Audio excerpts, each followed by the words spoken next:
Digital 410 Productions proudly presents The Waterman and D-Train Show.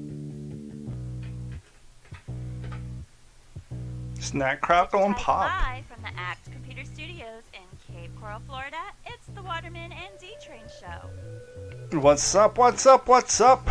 As she just said, I still don't have an opening. I guess I should say, what's up, OG 500? I gotta come up with a whole new opening for 75 episodes. I said digitized live from ACT Computer Studio in Cape Coral, Florida, but now Carrie says it. And so I don't know what to say. You can say it too. Say it again. Digitized live from the ACT Computer Studio in Cape Coral, Florida. It's the Waterman and it's the Bill, Carrie, Don, and Gordon show. Or as we like to call it, the What's in Your Head podcast. Oh, that's scary. Gordon, how are you? I'm fantastic, guys. How are y'all doing? We're doing good. We're doing good. We're doing good. For those of you joining us wondering where the hell Dave is at, Dave is out doing Dave things. He can't be here. So joining us from the Unsupervised podcast is Bill. Now, Bill, I am running behind. I usually had your theme song loaded up in my system so I could pull that off to give you a real welcome, but I'm slacking once again. It's all right. It's all right. You can sing it. We don't really have lyrics or anything, but it's the Unsupervised podcast. That's what we need. We need a little bit of cheesy lyrics in there. Like a jingle. Go ahead and text Nugget. We are going to get something out of the way because I don't like eating cold food. Ooh. And I figure since Dave's not here and he's usually hungry, why not do a food bit without Dave? Oh, man. Poor Dave. And so what we're going to do is we're going to do a blind taste test between the new Impossible Whopper I'm nervous. and the Whopper with cheese. Oh, man. Yeah, I'm with you on that. I don't know if I'm ready for that. See the commercials. You're not supposed to be able to tell the difference. Well, I can tell you this from being in the car with it, the Incredible Whopper does have a different smell.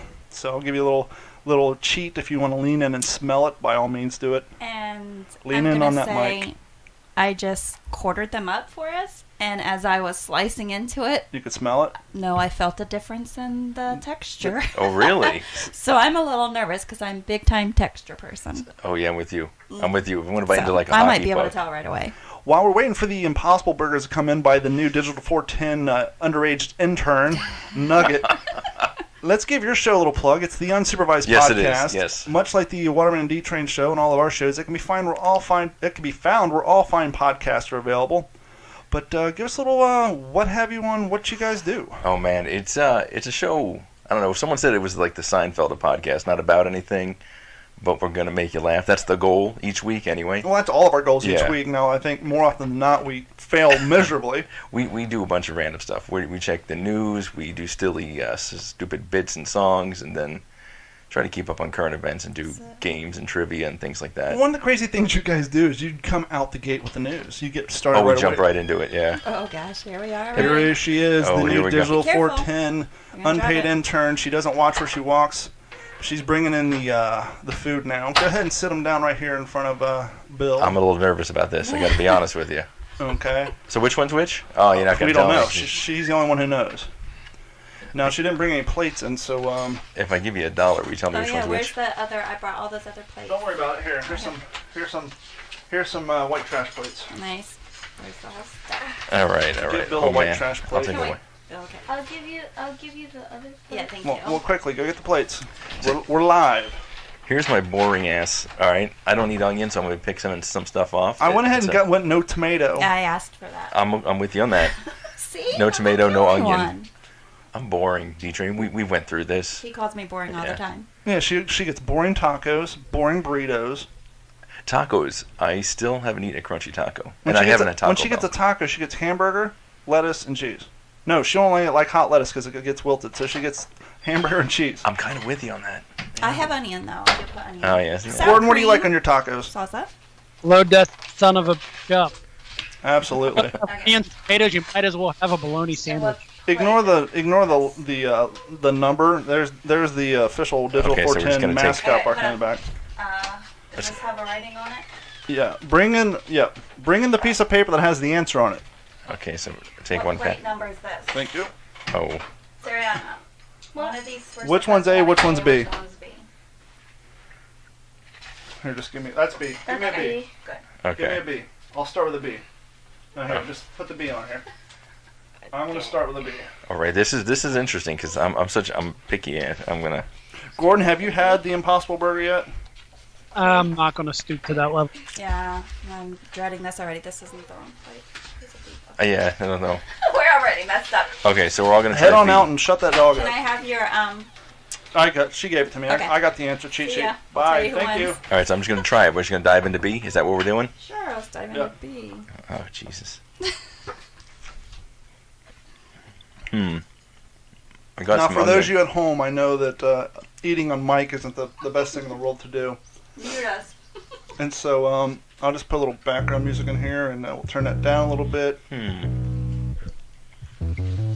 What's been going on with you, Gordon? Fill some time for us. What? Well, I'm not there eating an Impossible Burgers. Things have to be going well. Had a rough couple of weeks, but I think the backside of that, we can talk about that a little later. Yeah, we don't want to talk about that subject while we're eating. Give me an A. What do we think about this first? What do you think? If you had to guess. I don't want to give. Mm-hmm. Honestly, I think that's the Whopper. Okay, I'm with so you, say it's D-Train. same. I'm with you. Okay, so let's just quit Give me- now. Well, give me the egg, Agreement. because I want to taste the Impossible Whopper. think we're We could be done. wrong. We could be wrong. Give me an A. All right, then. If we are wrong, that'd be great, because that's the whole point of the Impossible Whopper. That's Not supposed true. to know. I didn't eat dinner, so this is kind of working out. You know, I'm just saying. There you go. All right, go ahead and grab your A. I know you're Do you want excited. to You're ready to cleanse do your it. palate? I was looking for a smaller one. I already did. Oh, Oh, this one looks dead. visually, I'm looking at the two of them. Actually, they look the same. Do they? Yeah, All right, side by side action, they look the same. Oh, I'm having a little difficulty here. All right. Yeah, smell it. You're not supposed to smell it. Smell it. This is gonna go bad. This is how the zombie outbreak starts right here. Yeah, 100%. The Impossible Burger. You know, The, and, the smell's the only thing that gives it away. Not much of a difference, though. Really, honestly. Not when you have all the condiments on it covering up the flavor. it's people. Hmm. Soy green. It does have a little bit of a soy and green aftertaste to it. It does have a little bit of a veggie flavor to it. Mm-hmm. And it does have a little bit of texture problems. Mhm. Yeah. Well, I'm gonna say, A is definitely the Impossible Burger. yeah. I guess if you're a diehard vegan who... Well, I think, first and foremost, diehard vegans, regardless if Burger King sells a Whopper, I don't think they're going to shut up the place anyhow. No. Not in the house of murder. Out mud. I don't even want to take another bite. I'm confirmed. You're pretty convinced? I'm convinced. All right. Yeah. It is the Watch, we're all Impossible wrong. We're 100% got it If backwards. we're all wrong, I'm never eating a You Burger got it, King right? again. Dun, dun, dun, Burger. dun. All set over there. Right. That wasn't that challenging. Anyone tuning in on YouTube right now is gonna be like, "What in the hell is Bill doing? He's got like 7 burgers in front of him." A is the fake burger. We Yes. were right. So- that is not the Impossible. You can't fool us, BK. No. No. Sorry. We know our False stuff. advertising. The smell definitely smells different. Yeah. Texture. Yeah, I know my meat, and that is not meat. No, it tastes. Good time. You all right over there? You Yeah, good? I'm All right. I'm trying to keep from burping in the mic and just completely scaring everybody off. Should I have her come Yeah, you do clear look away like- our- Yeah, text the intern, have her come. She might just want to bring the trash can in with her. Everyone's like, So that gross. Silent Bob looking dude is really going to town. Yes, sir. So, I know the Unsupervised Podcast. You guys are going to be at the Southwest Florida Con. Yeah. When's that? November 23rd. We've done it actually from the get-go every year. This will be a third time. We just get a table there and we hang out. Last year we went all out. We brought a prize wheel, gave out prizes, and we had a couple other people from the podcast network come Is that down. at the Holiday Inn Express or some shit? It's at the Crown Plaza in Fort Myers this time. Nice. And actually we did a CalusaCon with them. Now, the Southwest Florida Con, that's very generic. It's unlike a Comic Con or a Tech Con or Yeah. thing like that. So, what is the primary theme to the Southwest Florida Con? I mean, you guys just sitting around like... Everything. It's comics and pop culture. Okay. They have some comic writers this year, illustrators, and then a few old school wrestlers from back in the day. So it's like pop culture stuff. Sure. We all got it correct. Yeah. You can definitely taste the difference. You're more than welcome to sample those out in the kitchen. Yeah, nobody licked or touched those ones. Yeah. That's all. It probably would have been easier if you just brought a trash can, but that's all right. I know, I feel bad. So You're, when, you're unpaid, You should really ask for money for this. so she gets plenty of goddamn money. Trust me there. So when She you told go, me today, I'm not your maid. Ho, ho, ho. Kids. Get what you ask for. Lean in on that mic. It's a cheap mic. It's very low. So do you guys do you record a podcast from there? Yeah, what we usually do is we set up, we hand out stuff. We have a bunch of games. We try to get the people involved, bring them to the table. Then we'll record a full episode during the con and try to get people that we meet or encounter to take part in it. Now, one of the things I know when I do my What's the Scuttlebutt podcast remotely, the fans kind of have to understand and sacrifice a little bit of sound quality. Yes. I just did 2 interviews with 2 different vets, and one of them I can't complain because he was doing an interview from his hospice room. I saw that. And if you listen quietly, about once every 10.5 minutes, you'll hear the compressor kick on for his air system. Oh, jeez. And the other one I did was at the guy's house. And once again, when you're in someone's living room or house or whatever, the echo is usually bad. There's phones ringing and all that, and there's a lot of air noise. You're not in a studio like we are today. And so that's the one. And, when I worked for K-Rock, that's one of the reasons why Stan didn't like doing remote broadcast or doing our show remotely, is because the sound quality suffers. You don't have all your tools available to you. And so you're trying to do a show on 2 out of 4 engines, and it really does affect the sound quality. It does. And one of the things Gordon and I were talking about, and you and I were talking about, and if Dave was here, I'd hold his feet to the fire. The guy's been in radio for 19 years. And for those of you who listened to the last episode, I know. Just tell her to give him some of the damn food. You would hear him backing off the mic. Oh, yes, okay. And it's like, dude, stay on mic. You're a professional. You've been doing radio for 20 years. But you would hear the volume just drop. Yeah. And I'm driving to Alabama because I went up to Fort Morgan, Alabama for World War II weekend, and I have a 9.5-hour drive. And so I'll listen to this podcast for an air check. I'll listen to the Failed to Fail episode, Living with Lupus, we did with Carrie. And I would listen to the What's the Scuttlebutt podcast I did with Katie Morris, who people may know from Stan and Haney as a shark lover. She was down in Peleliu in Guam doing underwater photography, and she went on the World War II tour and actually discovered the Battle of Peleliu, which happened to be the same reenactment we did over the weekend. But as I'm driving, I'm just like, get on your mic! I was getting so angry. I ended up calling Gordon about it. I was so pissed. Yeah, that'll drive you crazy. Not only does it drive you crazy, but me, the person who makes a show, but the people who listen regularly. Yeah, I'd see that, man. And you definitely sacrifice the sound, especially if you do anything live. That's the nightmare. Yeah. We bring everything as far as our bells and whistles and sounds and everything. We just set everything up, and we deal with the crap background noise. And so I drove to Alabama, and it was for the 75th anniversary of Peleliu landings, which ironically takes place in the South Pacific. And one of the things it's known for is being so damn hot. The guys were dying of dehydration. A lot of the water cans came in, had gas in them previously, so there was nothing to drink. But we're up in Alabama in the middle of November, and during the day I was getting like 60, but we're right across the street from the beach, and so the wind's just blowing all day long. Like, it looks like I have sunburn, but a lot of this is windburn, and so it's cold. But at night it was getting down to 43 degrees, not counting wind chill. And so for 2 days I'm sleeping on the ground underneath a 75-year-old piece of canvas, freezing my ass off. When's the last time you roughed it? Or what is your idea of roughing it? I've been camping a couple times. How long ago? Damn it, it's been at least 10, 15 years since I've gone camping. Yeah, but I'm sure that was in like a vinyl synthetic tent with a ground and zip-up doors. And you probably had like a mummy bag or sleeping bag. We had a little stovetop with propane to cook our breakfast. Oh, yeah. I ain't going crazy or anything. Yeah, basically I was a step up from being homeless for a few days. I had 3 wool blankets and literally 2 pieces of canvas buttoned together and stuck in the ground, sleeping on the grass. But you had fun. Oh, yeah. I always have fun, but that's why we go. Hell no. I didn't want to deal with that. I'd be freezing. I'd be uncomfortable. Yeah. I need my bed. Well, if that torture's not enough, this coming Saturday is my Savage Race. So I'm driving up to Dade City, Florida to do 7 miles with 27 obstacles. Really? Yeah, it's going to be badass. No. It's going to be so much fun. I would be tired just watching or seeing the pictures of it. Gordon, I know you're new to this, and you may still have a thing about your privacy.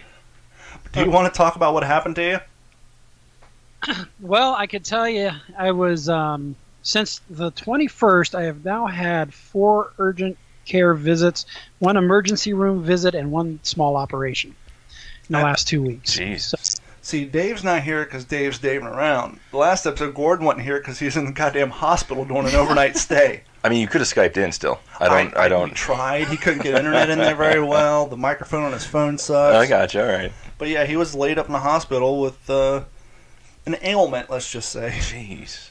An infection. It was something that I've had before. It is something that affects guys predominantly. And just imagine an area with a lot of friction, sweat, and an ingrown hair. Oh.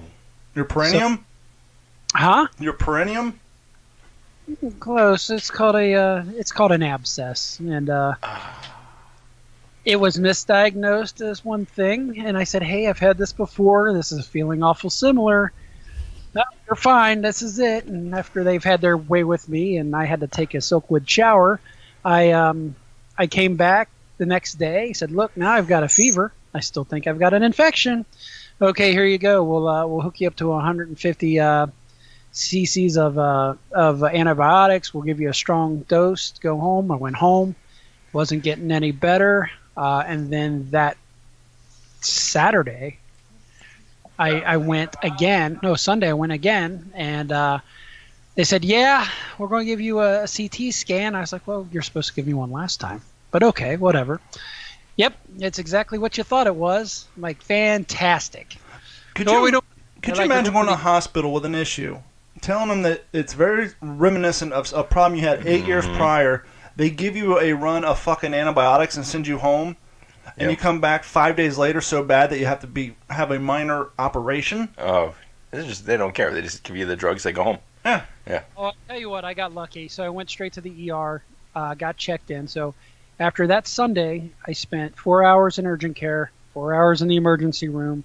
2 resident surgeons came and had their way with me, which morphine did not stop. And then... well, see, like I was going to say, if Dave was here, he'd be like, hey, bro, at least you had some morphine, man. That's true, I guess, yeah. It didn't work, motherfucker. And I got lucky that night. A surgeon was coming in for an emergency appendectomy. Huh. So they tagged me on the end of that because mine was actually considered fairly minor. But yeah, then I woke up. The tale did not end there. So I went to work. I was a mess last week. Just couldn't get around real well. And coming up on... And they sent me away with some nice heavier antibiotics, which ended up being amoxicillin and something else. And then Saturday I wake up and my lovely wife Katina says, dude, you are full of hives. So I had full body hives Saturday. So guess where I went? I went back to the urgent care after we called the doctor who prescribed me. He said, get off of it. And, now we're on the mend. Could you imagine running 3.2 miles with those hives? Well, fortunately, it wasn't that itchy, but I look like a mess. No, my hives didn't itch either. It felt like more like a mild burn. It felt like I had sunburn. My hands, everything. Yes, my hands itched real bad, but like my legs and everything else was just burning. Well, Gordon, was that an allergic reaction to the amoxicillin or whatever it was? Yeah, I think it was. I actually called my mom, and I said, Mommy? hey, am I allergic to amoxicillin or penicillin? She goes, yeah. Oh, shit. My son is, too. We found that out the hard way. Well, I've had amoxicillin before with no reaction. Well, I think your doctor said, here's the deal. With amoxicillin and that, you could take 100 pills, and on 100, all of a sudden you blow up. Yep. I think a lot of it has to do with the quantity, too, because I'm not allergic to anything. And I've told a story before, but I had this dentist in California. It was like the first time I had dental insurance since my dad dropped me when I was 18. Well, he didn't drop me. Since I graduated high school, his insurance company dropped me because I didn't go to college. And my back molar basically rotted away between the ages of 18 and 21. Oh. And so when I worked in California, I finally got insurance, and I went, and the doctor's like, oh, my God, you have nothing left but a root back here. You got to be in pain. Well, yeah, when I was 18, 19, I would wake up in the middle of the night screaming because of the pain. But at that point, the root was dead, but I didn't turn down the painkillers that she gave me. And so she wanted to schedule to do that and to fill some fillings. And I was like, well, what's the latest appointment you have? She's like, 5 o'clock. Okay. So I went in there. Well, apparently she had a hot date or something. She shot me up, started going at it. I'm like, I can feel it. Now, Carrie used to work in the dental. I have a crooked canine tooth, and so they use this kind of clamp on my lip. And she tightened it down so hard, the next day I had a blood blister in my lip. And so when I told her I could feel it, she gave me like 2 more shots of penicillin. Or not penicillin, the numbing stuff. Novocaine. Novocaine. The next day, I broke out. I didn't even realize what it was from. And the guy at my work thought I had poison ivy, so they sent me home because he was highly allergic to poison ivy. Then I realized, she shot me up with so much Novocaine that I broke out from it. So not only did I have a busted lip from her clamp, but because she was in such a hurry and didn't want to wait. What Novocaine takes usually, 5-10 minutes to? But it also depends, because when I went to go have my wisdom teeth taken out, they shot me like 7 different times, and I still couldn't get numb. Jesus. I guess if they hit the nerve or not. Have you ever had a wisdom tooth taken out? Yeah, actually, I had, I think, I don't know if it was 2 or 4 of them. I was like 15. I got it pulled. I was a senior in high school. They had to crush mine and cut mine out with a laser. Ooh. So I had the galls packed in there. And at the time, I was just got started in my smoking career. And so, of course, every time you smoke a cigarette, you'd have to wash your mouth out, make sure you didn't get dry socket. And like 5 hours later, after the numbing went down and all that, I found a gall still packed in my mouth. It was full of blood. It's the grossest shit ever. Oh, it doesn't sound. That sounds nasty. Nasty. Gordon, you had the same issue with your wisdom teeth, right? They had to cut them out too. Yeah, all 4 were impacted and growing in on their sides. They cut it out. I remember it was my senior year of high school. My Christmas vacation was me knocked out on hydrocodone on the couch for a week. Sounds like a good time. What's up, Anthony Troyer, OG5. Chris Quentin says, what's up, Carrie? Hey, Chris. Hey, Bill Howard's on there, says, hey, Dan. My brother's in there. Oh, yeah, yep. I'm trying to figure out whose microphone's getting shitty on us. I was wondering if it was this thing or not. No. Yours sounds like it needs more heat. I hear an echo like you're Dave. Me right now? Well, I had mine turned down a little bit because I don't want to pick up everybody else in the room, but we'll go that way. How did okay, it's the big time change time. Oh, I hate it. How did it affect you? I mean, you hate it that bad, or is it like whatever? I just feel like I should be in bed. Like, leaving, nothing worse than getting home from work and it's dark out. That's what drives me crazy. I feel almost sad. Well, the fine people of Florida did vote, and we did pass the amendment suggestion to do away with the time zone change.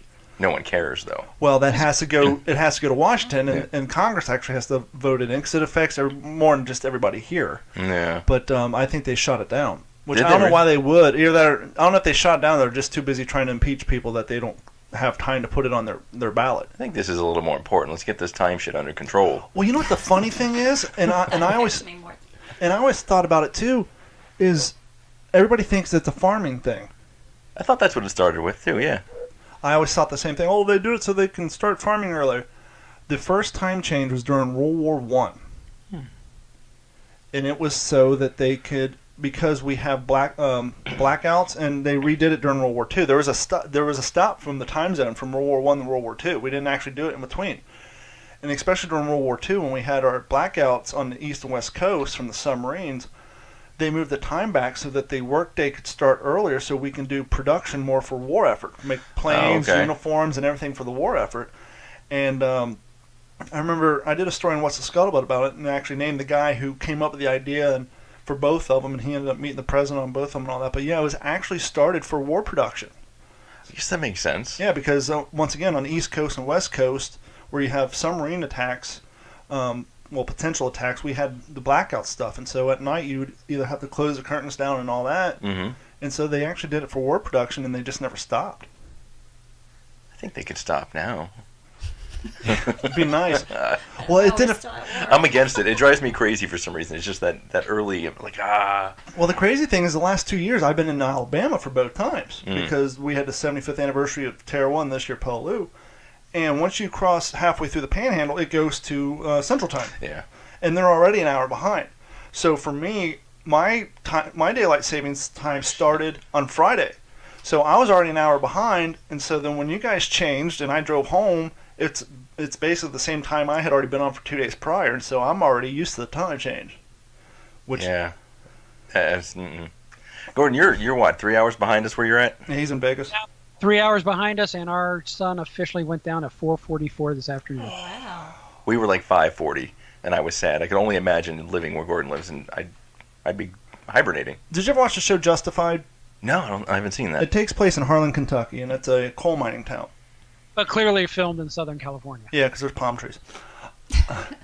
But there's a song called "Never Get Out of Harlan Alive," and it's about the same town. And in the chorus, because Harlan is in the hills of Kentucky, deep down in the hills, in the chorus it says, when the sun comes up at 10 in the morning and it goes down every day at 3. I guess because they're so deep down in the hollers that when the sun goes down past the peaks of the hollers, it actually gets dark. It doesn't get really light until 10 in the morning and gets dark at 3, so it's like 5 hours of light That's a day or nothing. less. Okay, now, so on the flip side, in the summertime, our sun is up from like 6 to 10:30. So that's insane. Okay, I don't know if I'd want 10:30 that. at night? and it's pretty light out there, about 10 o'clock still. Yeah. That was the other thing. No light pollution. Really? So because Fort Morgan is on the peninsula of Alabama, Yeah. on a peninsula, it's a Civil War fort, and it's probably a 25, maybe 15-mile jog down this thing. And so, as these things tend to do once the public leave, that's when the drinking starts. And we had 2 gentlemen flying from Japan, and they brought sake. And if you turn around and look on the second section of that, see the Lucky Strikes box behind you with the Japanese writing? They brought in filtered Lucky Strikes from Japan and gave me a pack. So we're drinking sake, we're drinking Red Stag, we're drinking Miller Lite, Bud Light. And so Friday night when I passed out in my tent in the 43-degree weather, it didn't affect me that bad for the first 3 hours because I'm drunk and passed out. But then you wake up. But when you get up to take a piss, you're sleeping in a big open field. So it's not like you're going to go walk the 500 yards to the bathroom. You just kind of wander out and take a piss. Go where you got to go. You look up and you're like, oh yeah, this is what it looks like not to have light pollution. You feel like you're in what's the those places used to have the laser light shows for Pink Floyd and the like a planetarium. Yeah. You feel like you're taking a piss in a planetarium. You can see every constellation, every star, and it's like, oh yeah, This is what pretty. This, Okay. This reminds me when I lived in Kentucky. But then you got to go back and sleep on your cardboard box in the little tent thing at 40 degrees. Mm-hmm. You take what you can. Yeah, but it was so nice not to have light pollution and noise pollution for that matter. Sometimes it's funny. Last year when I went, I posted pictures, and a girl I used to know in California, she lives in Alabama. She's like, "Oh, I went there on a haunted tour." I'm like, "You get your money back. That place isn't haunted." Yeah, it is. I slept there on the site for 2 days. Trust me.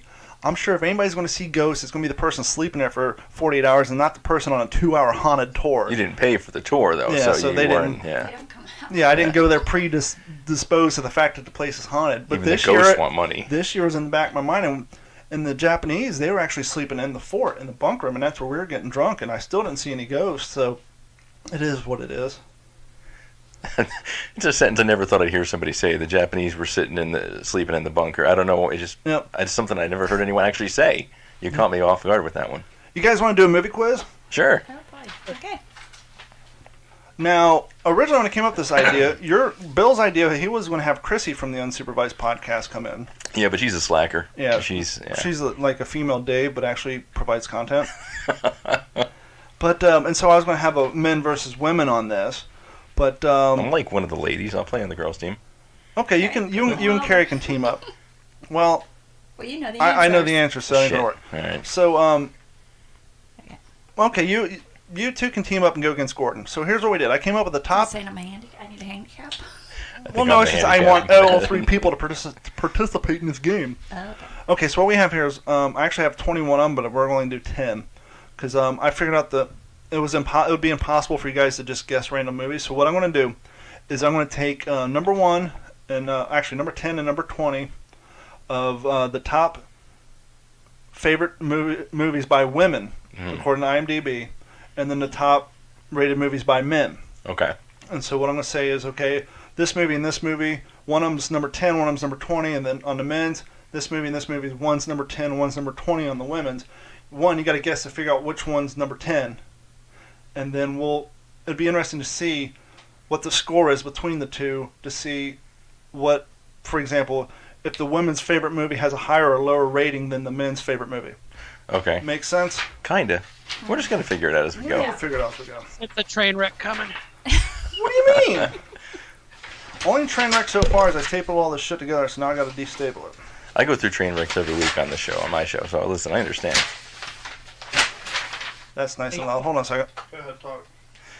Did D-Train just say Did he just say what? de-staple it?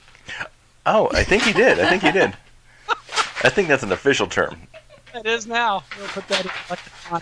I think Ism, I think we need a T-shirt that says that. The D-Stapler. the D-stapler. Sounds like a really bad movie that's going to star Vin Diesel. The D-Stapler. The Stapler. It's a kids movie. Can't be any worse than that new Fireman movie with that wrestler. But you like wrestlers, don't you? There's a new Fireman movie with a wrestler? Yeah. What's that wrestler? He's he always wore the Pabst Blue Ribbon ripoff shirt. Oh, wait a minute. Is it a John Cena? John Cena. He looks like Ernest goes to jail. Yeah, it's a John Cena vehicle where he plays a forest firefighter, and he somehow comes across some kids who were abandoned from their parents or whatever, and hijinks ensue. Well, that sounds like pure hell. Wrestling. You gotta go wrestling down in the creek. Now, I used to like wrestling back in like the 80s, 90s, like Hulk Hogan days. Then I was a fan. Mm-hmm. I had the Hulk Hogan Roddy bandana. Piper. Yeah. Yeah. I made myself a championship belt out of cardboard. That was cool. Nice. Well, you guys still do that on I your actually show made now. one for the podcast. Yeah, that's a good point. Shit. Okay. Different, though. D-Train is different. We're almost there.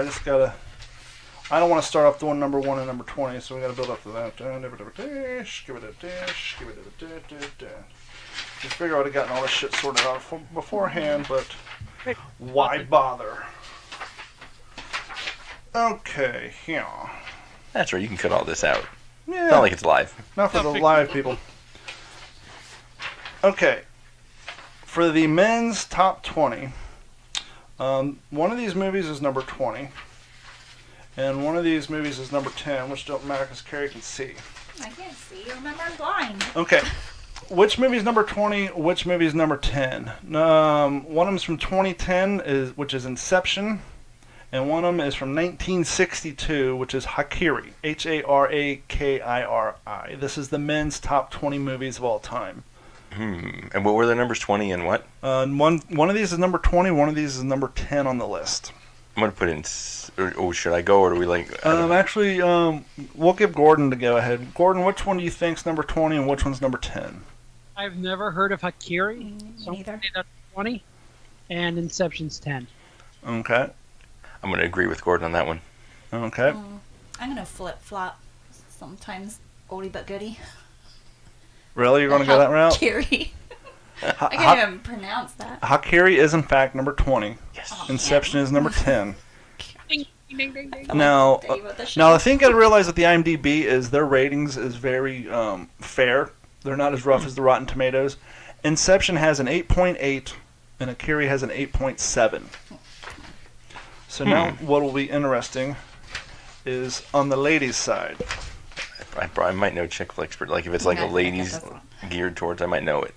One of these is number 10, one of these is number 20. From 1974, is it Godfather Part 2, or is it One Flew Over the Cuckoo's Nest in 1975? I'll let you guys go first since you have the lady on your team. Carrie, go ahead. One Flew Over the Cuckoo's Nest, number 10. Okay. Gordon, can you keep score for me, by the way? Yeah, I'm working on it. Okay, they got 1 point, you got 0. Well, that's right. We're on the same team. Oh, we do? Okay. Thought I Do you got this. agree or disagree? What were you going to say? I agree. You agree? I agree. So you guys have One Flew Over the Cuckoo's Nest is number 10, and Godfather Part 2 is number 20. Correct? Yes. Gordon, what do you say? I would have to say One Flew Over the Cuckoo's Nest would be more female-oriented, so that'll be 10. You're both wrong. Son of a bitch. Godfather Part 2, Almost an enemy. 1974, is the 10th most popular movie according to IMDb among women. I would also say I would be more One Flew Over the Cuckoo's Nest, but let's be fair. The main villain in One Flew Over the Cuckoo's Nest is Nurse Ratched. And so do women really gonna favor a movie where the arch rival is a bitchy nurse? I can't say that I've seen the movie. Really? It's a great movie. I don't know if I've seen. I don't even know if I've seen The Godfather Part 2, to be honest with you. Okay, so number 20 on the women's list is an 8.7. And number Same 20 rating. on the men's list was an 8.7. See, consistency. And number 10 for the women, Godfather Part 2, was in straight up 9. And then number 10 for the other one, where I lost my shit, was an 8.8. Okie doke. For the women, this movie, one of these is number 19, the other one is number 9.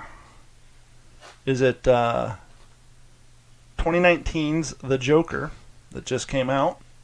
Hmm. Or is it One Flew Over the Cuckoo's Nest? Oh gosh. Wait, what? Wait, what? This is a Wait, different list. This is the women's list. The other one was the men's list. I thought there was a woman's list. No, I'm sorry. This is the men's list. Okay. You're right. So for the men, one of them's 19, one of them's number 9. Is it the Joker from 2019 that just came out a few weeks ago, or is it One Flew Over the Cuckoo's Nest? I'll put Joker at number 9. Okay. Yeah, it's so new. Yeah, I'm gonna go Joker at 9 also. People love that movie. I agree. Correct. 2019 is the Joker with an 8.8. Interestingly enough, One Flew Over the Cuckoo's Nest on the men's is an 8.7. You see Joker, by the way? Anyone? No, I want to. No, I have not. Is it any good? I don't know if I expected different or more. It was a good movie. I don't know. I wasn't as crazy as everyone else about it. Well, I'm not a superhero movie nut, so Yeah. I think I'd probably go into it with a little more neutral aspect on it. I did leave sad, like depressed now. Like, what the hell? I heard it's kind of a It's Like uncomfortable at times. I heard it's basically the writer and the producer's mirror image of what they believe is going on in America socially with the Yeah. mental health decline and guns and violence and Yeah, all that the sounds hatred. pretty right. And then I heard some other college professor was saying there's too much male. What's the catchphrase that was going around for a while? Male. Masculinity, toxic Yeah, masculinity. too much toxic masculinity. I didn't catch on to any of that. I just thought it was a little bit uncomfortable. Because you weren't looking for it. See, these cats go in there looking for it. They want something to be mad at. Exactly. They're looking for a reason to get people to listen to their crap. And make I just big- wanted a good movie, and I was like, yeah, it's all But, right. So it wasn't a good movie? It was good. It just wasn't everything I'd ever hoped for. Would you recommend it to other people? Yeah, probably. Mick on my show, he swears it's like the greatest movie ever. I thought he was just batshit crazy. I don't agree with that. Now, is it one of those movies that leave you messed up feeling sort of like Requiem for a Dream? No, you just leave sad. Like, what the hell? Yeah, Was- Requiem of a Dream is like... That was a twist, like weird shit, right? Yeah, you're like, that's a crazy fucking movie.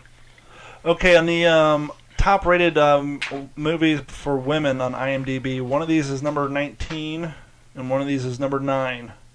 Is it 2002's The Pianist? I said pianist, you perv. This isn't the men's list. Which is a World War II based movie about a Polish Jew musician struggles to survive the destruction of the Warsaw ghettos during World War II. Or is it the 2001 movie Spirit Away? During her family's move to the suburbs, a sullen 10-year-old girl wanders into the world ruled by gods, witches, and spirits, where humans have changed into beasts. And I will just give you a little heads up, that is an anime movie. Anime. Or as we used to call it back in the 90s, Japanimation. Carrie, would you care to maybe take a shot at this one? Which one of these is number 19? The anime. Yeah, that makes sense. I'm not going to say it right. The Pianist? The piano movie will be higher. Interestingly enough, once again, they're a year off. One's 2001, one's 2002. Gordon, what say you? I am going to say The Pianist is going to be 9 just because it's going to be a little limited on the audience for the Japanime movie. Amongst a larger... Now you got to keep in mind that both these movies came out 17 and 18 years ago, but this is a modern day list. And what do hipsters? Oh goddamn! They like Anime. They like anime. Spirited Away is number 9. The Pianist is number Wow. 19. Because we needed an age bracket. Yeah. So why would the females like a World War II movie about a piano playing Jew trying to survive in the Warsaw ghettos? That's too much of a downer. When That's you a good have point. mystical, magical fairies and I had that one picked for 19 until he said anime. yeah, well, you should Yeah. always go with your gut. So, Now this was '90s movies. I'd be killing it, but right Well, now, we have we're getting close to that. no. I'm saying, Okay, one of these is number 18, and one of these is going to be number 8. No, I'm just looking. I thought maybe I did skip one or two. But that's all right. One of these is number 18. One of these is number 8. Is it 1957's Angry Men? Or is it Star Wars Episode 4, The Empire Strikes Back? Now, this is the men's list, correct? This is the men's list. I'm going to say number 8 is Empire. What do you guys say? based on your logic for the Japanese animation one, I'm going to say yeah, Star Wars. IMDb is completely insane. and I'm sorry, 12 Angry Men is the name of the movie, not Angry Men. 12 Angry Men, 1957. Believe it or not, according to this list, number 8, 12 Angry Men, 1957. And just to show you I'm not full of crap, number 8, I quit. 12 Angry Men, I quit. I don't know this shit. 1957. I think the I'm fact bad. that The Empire Strikes Back is number 18, I think both these lists are now null and void, and we can't continue down this ruse. Let's look at number 1. I'm curious now what number 1 is. Okay. One. That's a good idea. Let's just guess. What would you think a number 1 movie? Let's go on the women's list. For women's list, what do you think number 1 is? Now, keep in mind, this was a list of 200. I only took 20. So they're saying out of 200 movies, Empire Strikes Back is number 18. Okay. I still think it's probably higher on the list, but out of 200 movies, they're saying it's 18. For the women's list, I'm going to throw this out there. I'm going to go out right now and say it's like Grease or something like Oh, that. I was gonna say that's one of my favorites. Gordon, what do you think on the women's list? For Dirty Yeah, I Dancing. think Grease or Titanic. Ooh, I forgot about that one. Dirty Dancing. Now, interestingly enough, the Pianist, the World War II movie, was down on the list, but Schindler's List is number 2 for women, 1993. Oh, no shit. I went in the wrong direction here. Number 1 on the women's list, top 200 movies rated by women on IMDb in 2018, The Shawshank Redemption, 1994. Completely opposite of what I was going. Yeah. Number 2, Not- Like a chick flip. it's a great show, but exactly, when I was looking for this, I was expecting a bunch of like, Rom-coms and things. you know, 16 Candles. yeah, what's all those romantic flicks with the chick from Clueless, Notebook. Hometown Tennessee or whatever the bullshit is. Pretty Woman. Yeah, number 3 for the women's list is 1972's Godfather. Number 4 doesn't surprise me because the actors involved. Lord of the Rings: The Return of the King, 2003, was 8.9 stars. Number 5 is Life is Beautiful, 1997. When an open-minded Jewish librarian and his son become victims of the Holocaust, he uses a perfect mixture of will, humor, and imagination to protect his son from the dangers of the underground camps. So you guys are all over the place when it comes to your World War II Holocaust movies. They want serious stuff.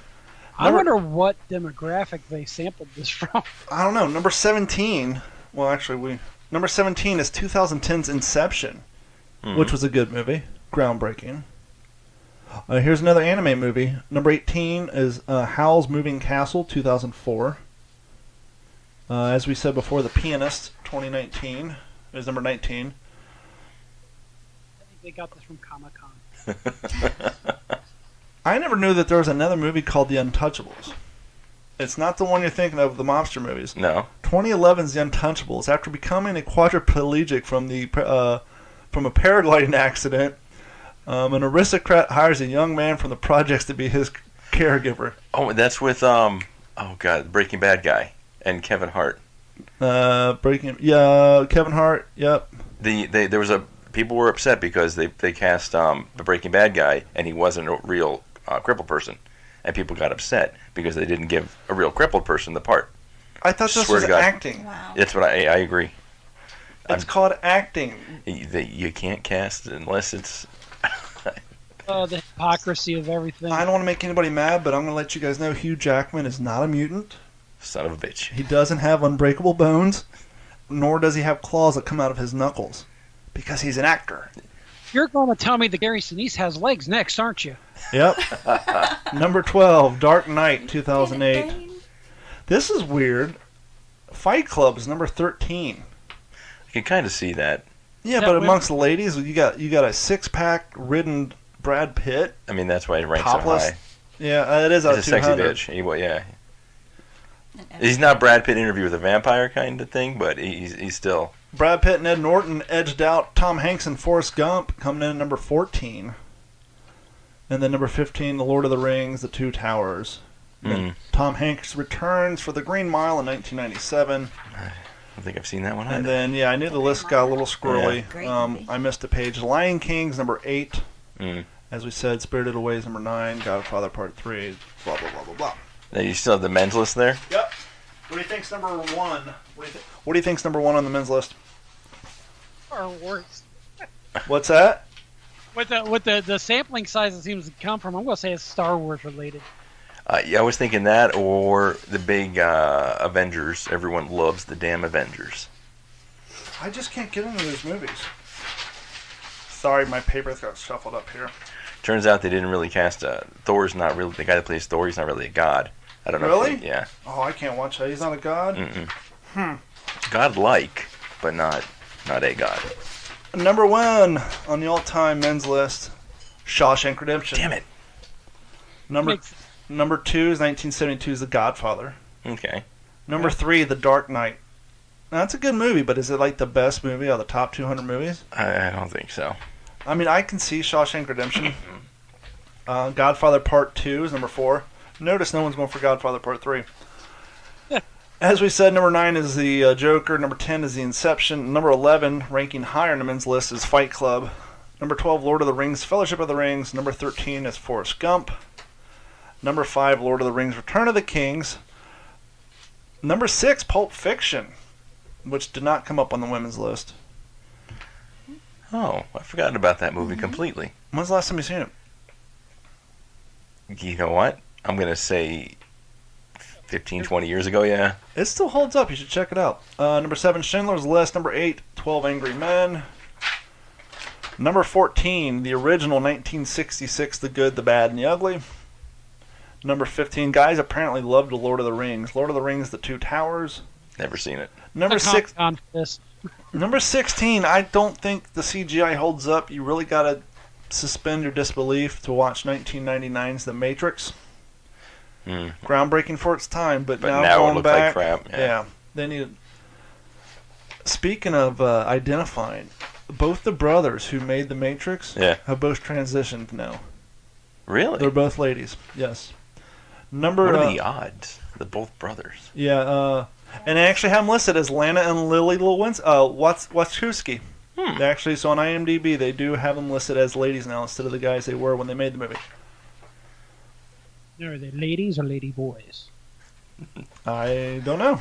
I guess it depends on what part of the world you're in. It's true. Number 17 is 1990's The Goodfellas. Great movie. As far back as I can remember, I always wanted to be a gangster. Number 21, Flew Over the Cuckoo's Nest. Number 21, have you seen Leon, the Professional? I don't even know what that is. You haven't seen that movie? Mm-mm. Who's the chick who played the Princess Leia's mom in Star Wars? Like number 5. What's her nose? Natalie Portman? Yes. This movie has a 12-year-old Natalie Portman in it. I don't want to see a 12-year-old Natalie Portman. And Gary Oldman's in it. Danny Aiello's in it, but Jean Reno, you've recognized him, he's a French guy. I think I actually know what movie you're talking He about. plays an assassin, but there is a very, very weird relationship between him and the 12-year-old Natalie Portman. Ooh, you're not It selling doesn't get this. sexual, but it's just got this weird thing going on. Number 18, Star Wars Episode 4, Empire Strikes Back. One Flew Over the Cuckoo's Nest. I've never heard of number 21, Drysham, Drishyam. Sounds foreign. Man goes to extreme lengths to save his family from punishment after the family commits an accidental crime. Sounds anime. It does sound anime. It really does. It's not anime, but it does look Japanese. It's got a bunch of people I can't pronounce. Number 22 is 2014's Interstellar. That's Matt Damon, I think. Is that Matt Damon? No, Matthew McConaughey, Anne Hathaway, Jessica Chastain. And number 23, City of Gods, 2002. In the slums of Rio, two kids' paths diverge as one struggles to become a photographer. Doesn't sound like no Slumdog Millionaire, but whatever. You got a mess of papers down there, D-Train. Yeah, well, you know. It is what it is. Hooray! You know, poke an eye out. Get a paper cut. Gordon, we live in Florida, and apparently at some point in time somebody thought, you know what would be great? Let's sell bicycles with big, huge, fat rubber tires on them so you can ride them on the beach. Yeah, makes sense.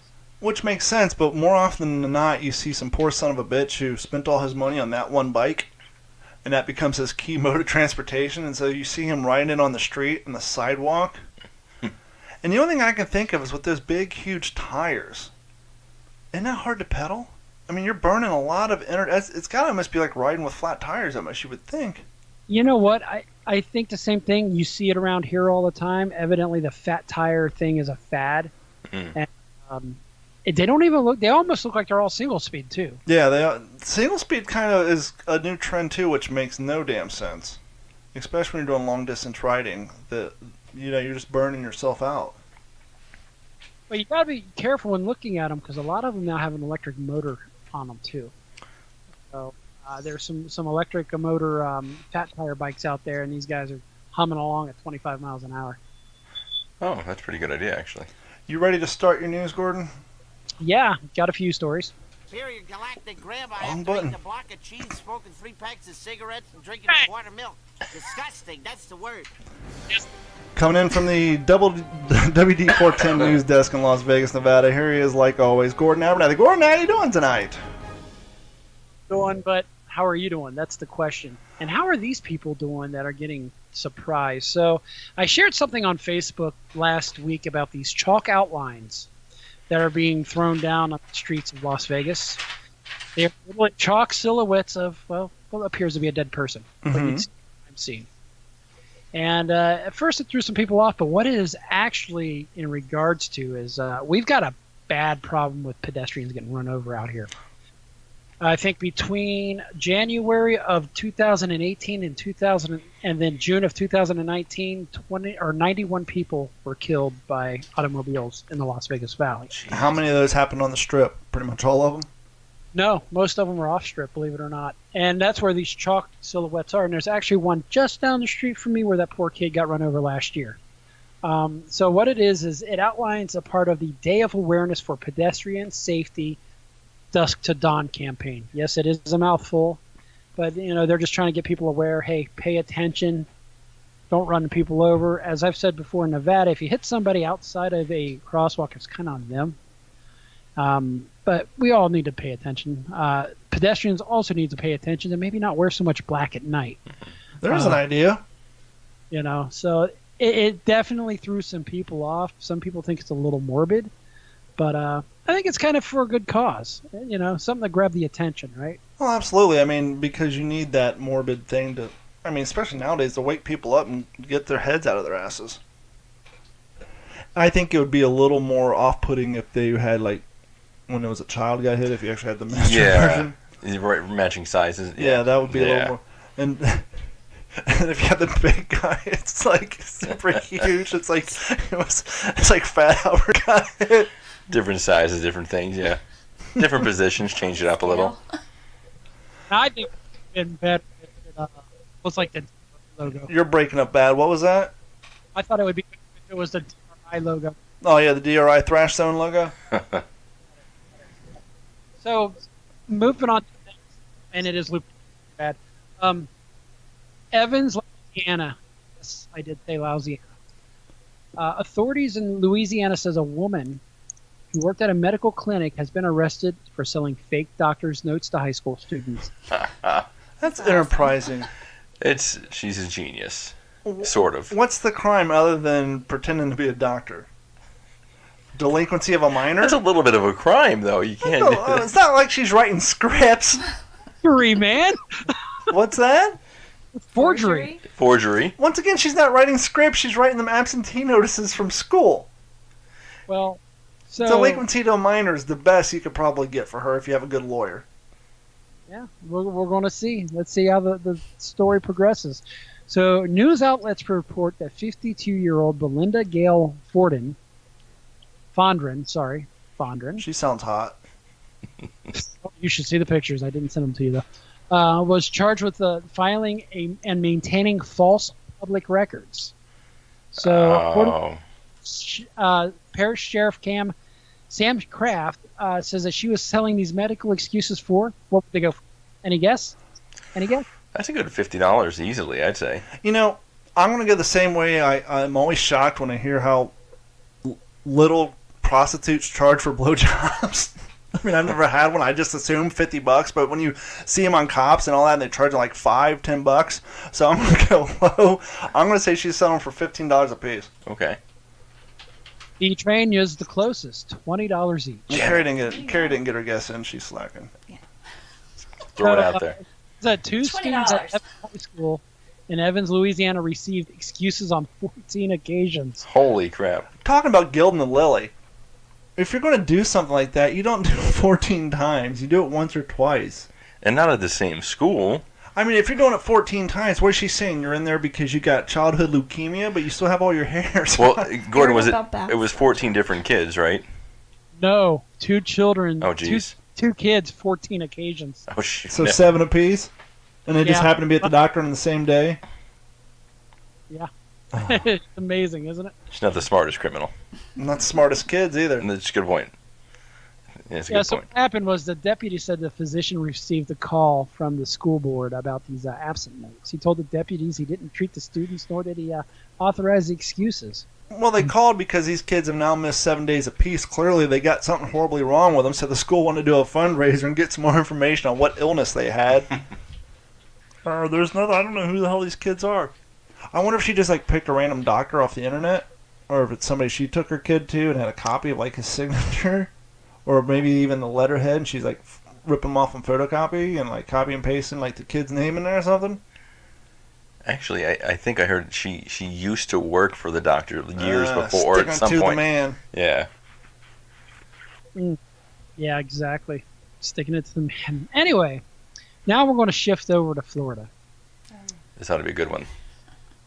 And this may have already been said. I don't know. I haven't been listening to any of your all's local news, but vendor was arrested after charging a fan $724 for 2 beers at a Dolphins game.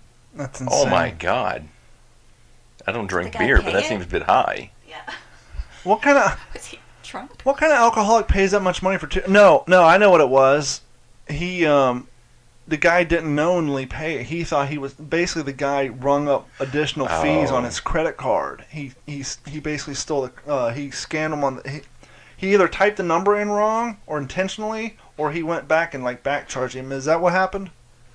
Something very similar. So this fan received an alert on his phone from his credit card company notifying him of the $724 charge.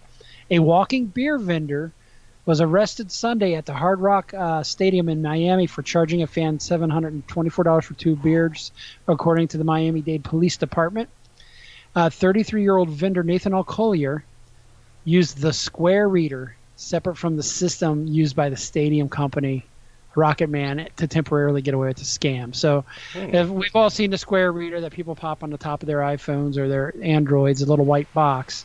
So he basically used that instead of their handheld devices there. Well, congratulations for this guy for having $725 in the bank to pay for 2 beers. Because if it was me, it'd be like declined. Yeah, not going through. Yeah. Yeah, I mean, so Points to the guy for trying with his own Square. Pretty smart idea, maybe bad execution. I don't know. people are fucking dumb though. What are you in for? I'm an idiot. What'd you do? I charged the guy almost $800 for 2 beers, thinking I was going to get away with it. Worth a shot. I guess, but what? Anything over $500 is a felony. Is it? Yeah. Is that the cutoff? I think it is. Anything under like $4.99 is a misdemeanor, which is a year or less in jail, and then $500 above is a felony. Could be. They may have even adjusted that over the years, but I think it used to be like $500 or something like that. Yeah, well, the police did seize the illegal Square Reader when Collier was taken in. He's being held on $10,000 bond as of Tuesday morning. Jeez. Lesson learned. I'm 24 now. Yeah, right.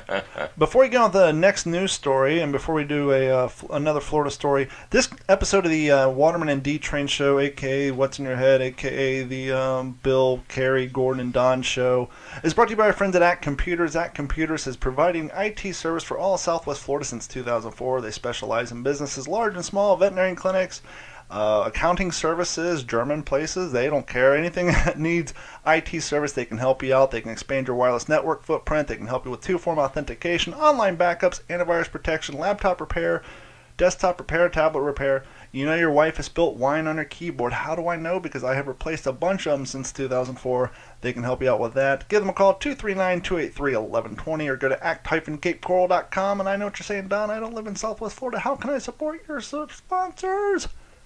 Easy. As long as you have internet connection, they can help you. Give them a call, 239-283-1120. They will direct you to their website and have you install a quick app, and then they can log into your computer and help you with all your computer needs. And while you're on the internet, go ahead and go over to d-410.com. You know the deal. Sign up for Patreon. Click on the Amazon link. Do all your shopping there, and that all helps us out. Thank you guys very much. Pregnant Florida woman uses AR-15 to fatally shoot armed intruders. Oh, Yes. shit. Oh, this one. Two armed men broke into the house and two armed men broke into a house and pistol whipped the husband before wife pulled out her legally. Why do they got to include that? If it was illegally owned, then it would be a different story. No, this is freaking NBC trying to make a big deal of the fact that you can legally own AR-15s. But anyhow, pulled out her legally possessed weapon and opened fire. Why not pulled out her AR-15 and protect herself? But anyhow, I digress. A pregnant Florida woman armed with a semi-automatic rifle gunned down two home intruders. I love how the first paragraph is always the title. It So we'll repeats skip itself, that. yeah. A deadly confrontation happened around 9 p.m. Wednesday on Old Welcome Road in Lithia. And not very welcome. I know where Lithia is. I've been there for a few World War II reenactments. About 25 miles southeast of downtown Tampa, Hillsborough County Sheriff's spokesperson Amanda Granite told NBC News. After the woman fired one shot from the family's AR-15 style, both men fled, and the mortally wounded robber collapsed in a drainage ditch outside where he died, according to deputies and her husband. So both the deputies and the husband told NBC the same thing, apparently. Horrible writing. That's what it says. Ditch where he died, according to the deputies and her husband. Deputies and her husband were still searching for the other robbers on Monday.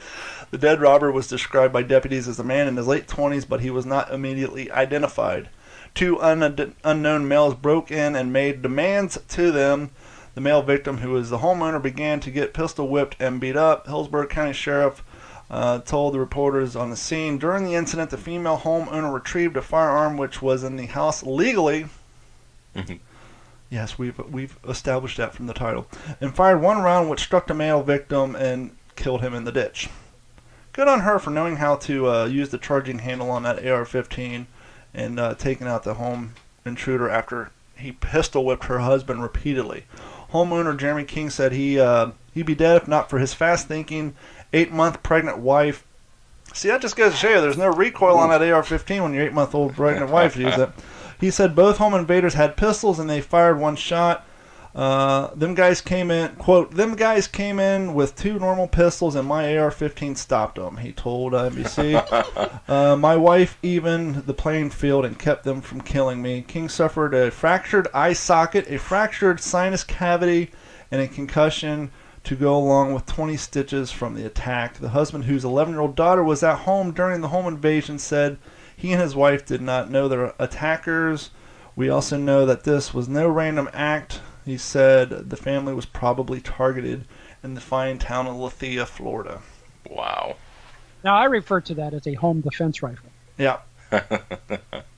Now, interestingly enough, and I don't know if the law has changed because this happened to this gentleman a long time ago, but my ex-father-in-law, when he was 16, he was home alone, and some home invaders broke into his house, and he shot and killed him. And he, too, got shot. But apparently at the time, in Ohio, in order to defend yourself at that level, you have to be on the second floor of your home with no way of escaping. Really? And so he was actually in juvie from 16 until he was like 21 for killing the home invader who shot him. That's a weird-ass law. Yeah. Like I said, that was back, in 1999, he was 33, so go 15 years prior to that. So I don't know if the law has changed, but I always thought that was weird. I guess they wanted you to really have no way out, I guess. Well, you hear about that shit happens a lot in Canada and like a lot of the European nations where like guys who own convenience stores get robbed and then they shoot somebody and they go to jail. Yeah. For illegally defending themselves. I want to see if anyone's going to go after this pregnant woman for killing this guy. No, not in Florida. It's a clean We're shoot. still clean shoot. We're still a free state. What else you got in your news, Gordon?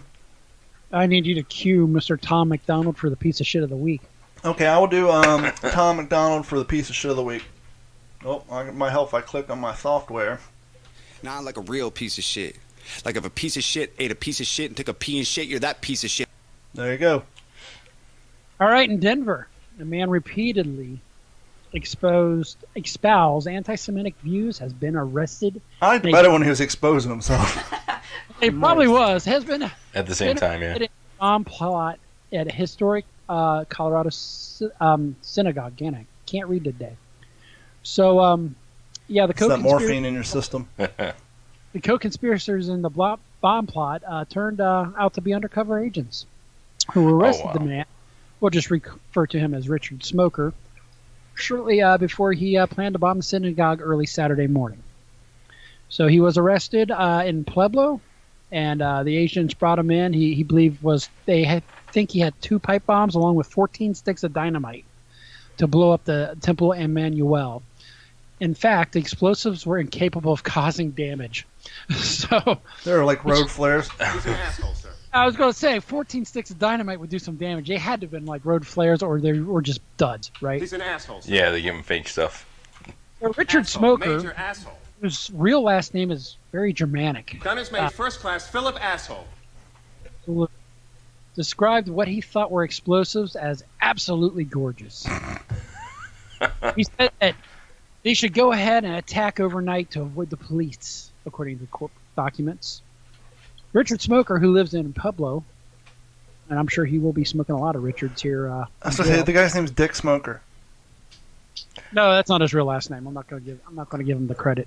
Oh, but Be a lot either funny way, if it was yeah. Dick Smoker. Go ahead. Briefly appeared in court Monday in handcuffs with a gray polo shirt and black collars, the same ones that he wore when he was arrested. He told U.S. Magistrate Judge Christian Mix that he understood the charges against him and that she scheduled court for Thursday. But these kids are a freaking mess. And of course, what's pushing it? I don't know. It's got to be the zeitgeist, the internet. I don't know what's going on. But one of the things he did say is, you ready? This is on Facebook. I wish the Holocaust really did happen. Oh, Jesus. What the hell? What Right the- there tells you everything about this guy. Wow. Stand up. Stand up. I know you're gonna. I don't know what are you doing over Just there. stand up. Oh, jeez. Stand up. Turn around. Look at the top shelf. Well, you're a little short. Look at the top shelf of that cabinet. What do you see? Who's on that stamp? I don't see it. I don't know. Adolf fucking Hitler. Anything you want to tell us, or? Yeah. Part of my World War II collection. This guy says the Holocaust never happened. So what? Somebody 80 years ago just started printing up fictional goddamn government-endorsed stamps of Hitler? There's German money up there. These people who don't believe the fucking Holocaust happened, these Holocaust deniers are fucking dirtbags. When Gordon's a few years older than me. When he was in, elementary school in Kentucky, they used to bring in Holocaust survivors with the tattoos on their arms to talk to the class. Yeah. It was 6th grade, 7th grade at Hamilton in Ohio. Yeah. It's fucking and the funniest thing about all these assholes is where do they go to find these hitmen and these terrorists? Because they're always undercover cops. They think they can go on Craigslist and hire a fucking hitman for $50. Marketplace. Marketplace. Craigslist. But seriously, every time it's like, oh, well, they hired an undercover cop. I mean, this isn't Mr. In-Between, which if you haven't seen Mr. In-Between on FX, you gotta watch it. It's I've a great seen a show. couple episodes, actually. Pretty good. It's in my DVR. It's a great show. But yeah, he's a real hitman. He ain't gonna turn you into the police. What else you got on your news list, Gordon? I think I'm wrapping it up after that one. That's Gordon Abernathy joining us from the WD410 news desk in Las Vegas. I'm exhausted. And Carrie is sitting in with us tonight, and if you all want to do us a favor, go to failedtofail.com or d-410.com. Carrie is on the last episode called Living with Lupus, and if you guys have anybody in your family who has lupus and are struggling with it and struggling with the ailments that go along with it, I suggest you have them give them a listen, and perhaps maybe Carrie's successful turnaround and getting into the active lifestyle will help boost them up a little bit. So check that out. Go to failedtofail.com. And this wasn't intended to be the food consumption episode. I don't want to do it. I don't know. I make it a rule not to eat any meat out of a can. Yeah, I made a mistake. I sent Carrie a photo from the Fort Morgan, Alabama event where I said for breakfast we're having eggs, Spam, and grits, and she said I've never had Spam. Oh yeah. And I said, well, I can hook you up. Now this can may look. Harry's from Kentucky, right? Yes, we were all born in the same hospital. At the age of 3. Now this What are you can trying to may say? look weird because I recreated the World War II labels, so that's why it's white. But here on the Waterman and D Train show, in honor of the man who eats anything, I have sampled Spam before. Carrie so is going to enjoy herself. try it. No, Her first I'm weird. I'm sample. weird too. Give that a good whiff. I'm picky about food in general. Smell that? No, thank you. It smells like cat food. Well, it's very similar. The best part about Spam, and the fact that Carrie is a texture person, I can't. Spam has a slime to it. Oh, I can't. I'm done. I that. can't. Got a nice layer of snot around Don't you it. supposed to cook it or something? No, you can eat it raw. It's pre-cooked. I mean, Some people say Spam stands for a spiced ham. I've heard that. I I don't believe it. Some other people say it stands for specialized army meat. Anything specialized meat. Spam actually kept the Russian army alive during World War II when they were cut off. Spam was so big in the Pacific that today, when you go to some of the highest end Hawaiian restaurants, they have Spam down there. Loco Moco is sold all over Las Vegas because of our Polynesian population. No, I will say Spam is better on a cracker, which I don't have. But here you go. Take one bite. I have to. Yes. Enjoy the delicatessen. You know what I tried for the first time? What's that? Somewhat similar. Pork roll. Yep. I had pork roll for the first time within the last 6 months. Now, for those of you who are poor and grew up poor, you might think Spam is the poor man's delight. Oh no! But for those of you who Spam's a little high in the hog, you can get what's called treat. I got a treat for you. It's called treat. It's like the poor man's Spam. There's a poor man spam? Yeah, it's called treat. Good lord. How much does this cost? This like $3. It's made by our fine friends at Hormel. That's Come on, $3? If that's good enough to keep soldiers alive around the world in 1943, your highfalutin bougie ass can eat it in 2019. Take a bite. For the end of the world food, right? What are you thinking? You want a Coke or you want that Impossible Whopper back? What would you rather have? The I think this Spam? was made up. Taste the salt, the high sodium content, Yeah. and the old Spam. Yeah, that sounds about. You want some I Spam, see Bill? why Here. I've never No. wanted to try I'm that. pretty solid on this. Yeah, last time you came here, you were freeze deep and drink my booze. No, I've had spam before, so I'm going to politely decline. I can't eat Be spam. a team player. Oh, God Have some damn it. Spam. Oh, it's Dave, you would have eaten the whole thing. Dude, be like, all right. I can't do this. This is so... I don't think I can do this. Let me get my water. It's just some Spam, for the love of God. I'll take a bite. That's not too bad. It's a texture thing I'm with Carrie. You can't handle the Spam? I'm not even going to chew it. I'm going to swallow it like a goddamn pill. Well, now that we are done grossing everybody out for the this episode, I'm looking for something to go out on because Dave's not here. Would Dave have taken that whole thing down? Yeah, Dave would have eaten it all. Dave eats tripe. Yeah, okay. You know what Yeah, tripe is? Yeah. I've Cow seen that. tongue. Yeah, that's disturbing. He eats cow tongue tacos because it's cheaper Oh. than beef taco, and beef tacos aren't that expensive. No. Taco Bell tacos. I mean, you can live in.